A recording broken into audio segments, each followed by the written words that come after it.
Guild Wars 2 has a big world with a rich, full backstory that you probably won't know about if you've never played the original. The story begins with Guild Wars Prophecies, the first campaign of 4 to be released under the original title. The following is a summary or retelling of the events leading up to Guild Wars 2, starting with Prophecies. For many years before the game began, the humans that lived on Tyria had been warring with one another. There were 3 separate kingdoms on the continent, Ascalon, Kryta and Or, each one often engaged in battle with the other 2. The latest war didn't have a good reason to start. Small fights between local guilds were becoming more frequent, and when blood was spilled in Ara, the holy city of the gods, the nation of Or took military action. Despite the fact these became wars between armies and nations, their original names stuck. These were the Guild Wars. Though they're not what the games are about. In fact, after making a new character, the most you hear about the Guild Wars are events taking place many miles away that you never actually participate in. Instead, the plot takes a very different turn, opening when a disaster catches the nation of Ascalon unawares. You play as a faceless hero who would be a witness for all that would follow. Ascalon was one of the 3 human kingdoms, a land of rolling pastures, clear lakes and green woods. Its king was a man named Adalbern, who rose from humble origins without royal blood. However, thanks to his prowess on the battlefield during the Guild Wars, he had been made king instead of the true successor, Duke Baradin. There were royalists who rebelled and fought to give Baradin the crown instead, but these and the distant Guild Wars aside, Ascalon in the year 1070 AE was a land of peace and of beauty. Adalbern grew older and his son Rurik would one day become king. Rurik planned to marry Duke Baradin's daughter, Lady Althea, and planning for a royal wedding had begun. The future was bright. Yet the king and his son did not have a perfect relationship. Rurik was young and brash, while Adalbern stubborn and old. They often argued on military matters, and the prince even commanded his own personal vanguard of soldiers completely separate from the king's financing or influence. The defence of the nation was of utmost importance, and for this, Ascalon had a wall. Incredibly tall and strong, it reached from one border of the kingdom to the other. The result of hundreds of years' development, it was continually being reinforced, and for good reason.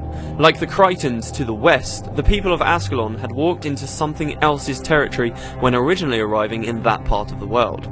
The territory of the Char, and the wall was made to keep them out. A race of cunning, bestial felines, the Char lived in Ascalon long before humanity arrived. They had always known the utter conquest and dominion of the grounds they trod, believing in victory in battle at any cost. However, when the Khan their supreme leader, was assassinated, the Char fell into vicious infighting. Humanity used this time to attack. They drove them far north and took Ascalon for themselves. The Char never forgot this, and since had been in a continuous state of war with the humans, hoping to one day reclaim what was rightfully theirs. Except they never breached the wall.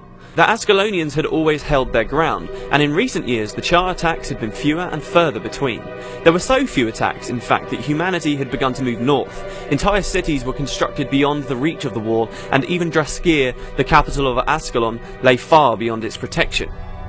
The story begins in the year 1070, when a Char scout is spotted south of the wall. That Lord Doontooth had been using the catacombs and caves beneath Ascalon to sneak undetected through the countryside, and his presence likely meant the beginning of a renewed Char attack.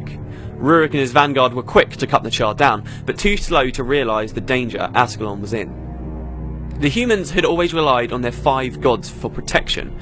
Now the Char had found gods of their own. The Titans. These fiery beasts from a distant land gave the Char power, enough to launch a new attack. Still, more than power, the Titans gave the Char an artifact, the Cauldron of Cataclysm. Imbued with ancient magics older than the Char or even the Titans themselves, and created by beings long since fallen to sleep and legend, the Cauldron would wreak devastation on Ascalon. The humans had grown complacent. When the Char used the cauldron, the sky rained down gigantic flaming crystals that destroyed cities both north and south of the wall. Anything green, tree and grass alike, burned away. Streams and lakes became bubbling pits of tar, the ground dried and cracked, and all of Ascalon was transformed from an idyllic land of beauty and prosperity to a post-apocalyptic wasteland. This event is known as the Searing. King Adalbern was not ready for the following invasion. The Char army swept through immediately, crashing down on everything to the north. The people of the capital were slaughtered before a resistance could be mustered, and soon the Char were at the wall, stalled, yet not for long. They had their sights set on more than just Ascalon. The Char had developed a hatred for all humans, and Ascalon was not enough. Kryta and Or, the other two human kingdoms, knew they would be attacked next, and so, despite the racism and hatred still felt between the three human nations, the guild wars finally ended. No aid was sent to Ascalon on the front lines, but Kryta and Or instead prepared themselves for an inevitable attack on their own gates. Within the year, the Char reached Or and, rather than see its holy lands defiled by their presence, the advisor to their king had the entire nation sunk to the bottom of the ocean in a massive explosion.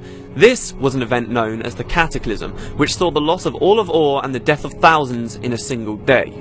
But perhaps a more curious tale comes from Kryta.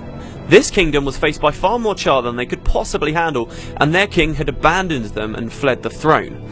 They were ready to be crushed. Except they weren't. Somehow the Char army was defeated and repelled with seemingly little effort, and Kryta became the only nation to escape the Char unharmed. Ascalon had no such luck. By the year 1072, 2 years after the Searing, the Great Northern Wall was broken in multiple places, weathered by various Char assaults. The breach was one of these holes, and it was through this that Duke Baradin and his men had travelled. They were at Pecan Square, a small fortified area beyond the wall in now Char-held lands. It was a dangerous place, but the men were there for good reason. Lady Althea, Baradin's daughter and Rurik's fiancée, had been kidnapped by the Char. They could not save her. The discovery that she'd been burned alive was one of many hardships to fall on Rurik since the Searing, and slowly he lost faith in his father's ability to restore the kingdom. This became public knowledge, and soon there was a divide in the Ascalonian people. Those who believed in their aging king, and those who followed Rurik, hoping for victory under new command. Disagreements between the king and his son continued, particularly when an ambassador from Kryta arrived in Ascalon, offering aid in their war against the Char. Kryta had escaped the Char invasion and had resources to offer. Zayn was not a typical Krytan though. The man wore unfamiliar robes and believed in gods that the Ascalonians did not recognise. Adalbern, having spent his youth fighting these people in the guild wars, was fiercely untrusting. He banned Zayn from entering the cities and refused all aid, vowing never to let his people live in the shadow of the Krytans. But Rurik did trust him. He saw Kryta as a valuable ally and believed accepting Zayn's aid was the only way Ascalonians would see better times. Despite his father, Rurik met with the Krytan ambassador to discuss arrangements. These meetings with Zayn had a significant impact on Rurik, but before anything came of them, he was drawn away by news of the wall. A Char leader named Bonfaz Burntfur had mustered a large assault force that hadn't been spotted quickly enough by scouts and was now through Ascalon's defences. They made it far south, close to Fort Rannick, before at last being countered and pushed back. Men tried to repair what damage had been done, but Bonfaz did not leave with nothing. He took human prisoners with him, north beyond the wall as he fled, a move that enraged Rurik. So the prince took just a handful of men and travelled deep into enemy lands to rescue his kinsman. A brash decision. This was the perfect time for the Char to kill Rurik, but they were unable to, and the humans made a lucky discovery. Rurik found himself at Draskir, the fallen capital north of the wall, and here, in an old academy for magic, he found something that could turn the tide of war.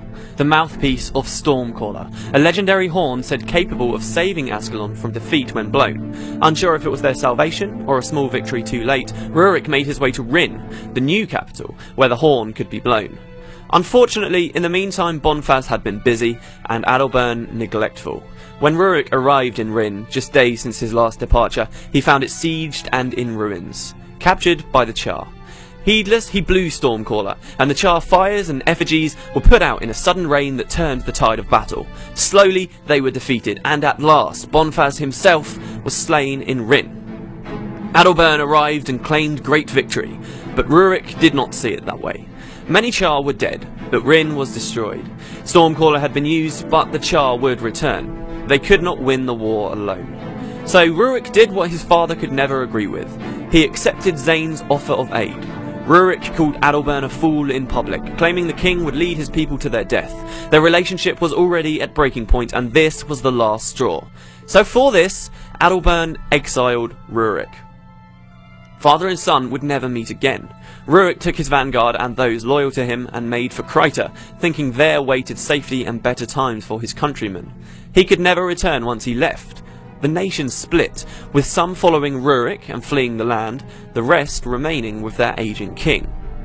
Reaching Krita meant crossing the Shiver Peaks, a long mountain range separating Ascalon from the rest of the continent. The mountains were difficult to pass, especially for such a large group of Ascalonian evacuees, yet there was some aid to be had. The Shiver Peaks were the home of the dwarves, an ancient race of short mountain dwellers that had been on Tyria far longer than mankind had. They had shelter and the means of passing the mountain safely, and while they did not interact often, the humans and dwarves were mostly at peace. They could help Rurik. But not all dwarves wanted to. The Stone Summit, a splinter faction of slave drivers, carried a deep xenophobic hatred of men and were currently in war with the Deldrimor dwarves. They harried Rurik's people and posed a serious threat to the success of the Ascalonian migration. So Rurik met with the dwarf king of Deldrimor, Jarlis, for assistance. But there was a problem. Dagnar Stonepate, leader of the Stone Summit, had captured a large fortification blocking the safest path through the mountains called the Frostgate. Dagnar would not open the way for mankind.